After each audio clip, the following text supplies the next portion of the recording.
Olá pessoal, tudo bem?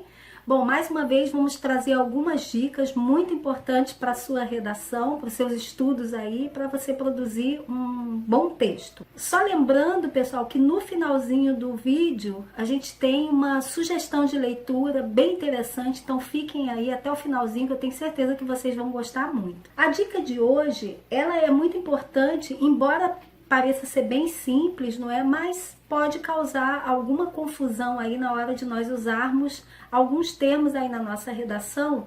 Então vamos dar uma olhadinha. Se liga aí. Bom, nós vamos trazer hoje dois termos que nós utilizamos, né, bem fácil, que é o verbo entender, né, que significa compreender. Mas eu quero chamar a atenção de vocês para o verbo entender, escrito com a letra I. Esse verbo, ele é menos utilizado, né, isso pelos falantes, e ele se refere principalmente ao ato de superentender, administrar, coordenar, dirigir. Ele pode significar também o ato de tornar mais intenso, ou seja, intensificar, exacerbar ou aumentar. Então, pessoal, fiquem ligados aí para esse exemplo. Ó. Eu entendo o departamento de logística daquela empresa. Ou seja, esse verbo aí, entender com a letra I, significa o quê? Eu coordeno, não é isso? Eu supervisiono. Tá? Já o verbo entender, nós utilizamos sem problema nenhum, não é? Então, vejamos o exemplo. Eu entendo todas as explicações da matéria de matemática, ou seja, eu compreendo, né, todas as explicações. Então, fiquem ligados para o uso desses dois termos. Outros termos que também são importantíssimos, mas a gente tem que ter o cuidado na hora de usar na nossa redação, é em relação à palavra intenção. Porém, essa palavra escrita com S, né, ela tem um significado. Já escrita com C cedilha tem outro significado. A palavra intenção, percebam que a grafia ela é bem parecida, né? Uma escreve com S, a outra com C cedilha. Mas, gente, o significado é que será diferente. Então, a gente tem que saber o melhor uso, não é isso? Intenção com S significa o aumento de tensão ou aumento de energia sobre alguma coisa. Portanto, é um adjetivo, né? Isso, originado aí do latim, intensio, por isso lá, intenção com S, e também é utilizada essa palavra em áreas do saber, essas áreas mais específicas, como o exemplo que nós colocamos aqui, a fonética e a lógica, não é isso? Então,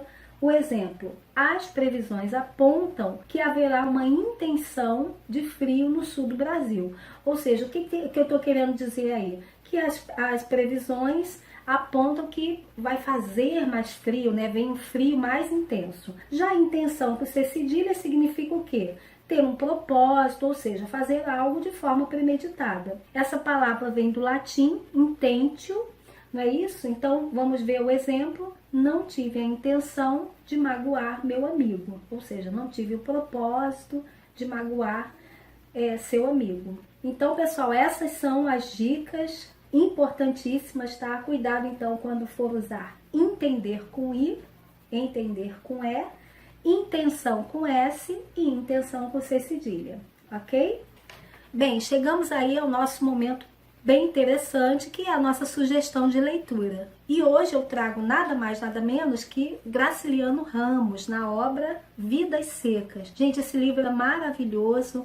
O que conta? Qual a tônica narrativa, né, dessa obra? Vai contar justamente a história de uma família de retirantes, né, sertanejos, que tem que de tempos em tempos fugir, né, do lugar onde eles moram, né, que é o sertão, a seca, fugindo justamente dessas agruras aí da seca. E aí, estabelecendo uma relação com a nossa realidade, né, nós sabemos que a história do nosso país, ela é marcada justamente por muitas pessoas que migraram, né, que saíram das regiões mais secas do país, principalmente o norte e o nordeste, não é isso?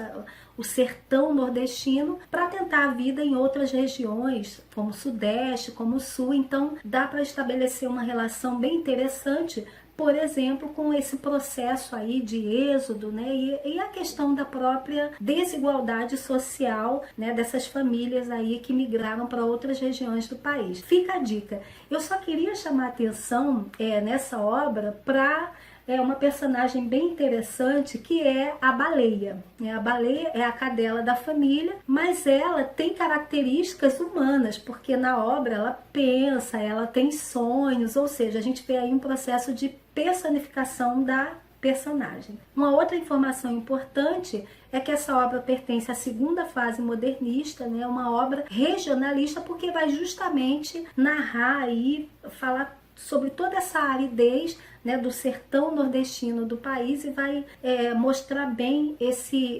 espaço, né, esse espaço de seca e os efeitos que essa seca vai causar sobre as personagens. Fica a dica importantíssima, Graciliano Ramos, Vidas Secas. Bom, eu quero agradecer mais uma vez, dizer que eu estou muito feliz com as demonstrações de carinhos. Continuem curtindo, continuem compartilhando. Bons estudos e a gente se vê na próxima. Tchau!